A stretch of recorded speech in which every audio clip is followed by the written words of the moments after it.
Food can make you feel a lot of different emotions. It can remind you of home when you're far away, give you the boost you need to finish the day, or simply just fill your empty stomach. 7 News anchor Haley Wilson continues her A Day in the Life series by visiting one of Fort Sill's dining facilities to learn what it takes to feed thousands of soldiers. First meal, we start cooking at 3:30 in the morning, and then we start serving at 7. And then the second, so once they start doing that, here by about 8, we'll start cooking for lunch, which starts at 11:30. And then about noon, the third shift will come in, or second shift, and they'll start cooking because we serve at 5. There's a lot of planning and work that goes into preparing the meals. The cooks get options on what they can make from the Army's initial military training menu. So we have a laid out menu of what we can cook and what we're supposed to cook, and all the food we prepare is made in America. We can't serve anything that wasn't made in the USA.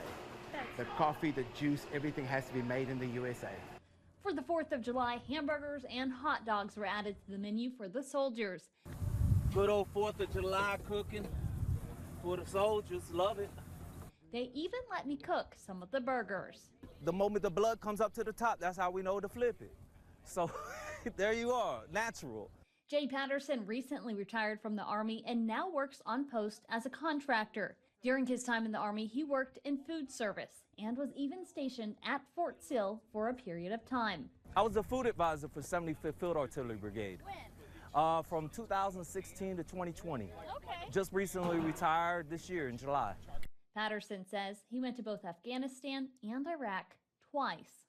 Depending on where you're at, you could be on the side of a hill somewhere and you don't have anything to cook with other than a fire pit that someone's dug a hole and done it. But that is, you know, being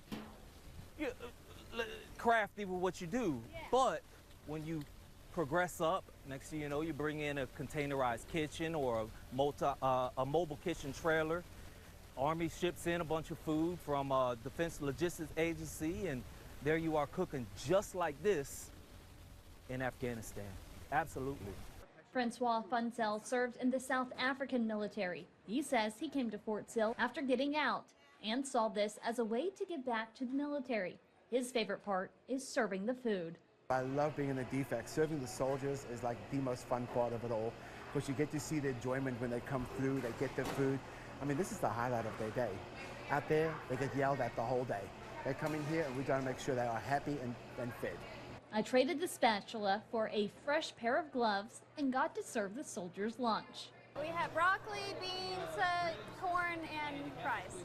Their goal is to serve 7 to 8 soldiers a minute. That's not a lot of time, but with several thousand going through, they have to be quick and efficient. There you go. You have a good day. It meant a lot to me to be part of these soldiers' day as I served them their sides.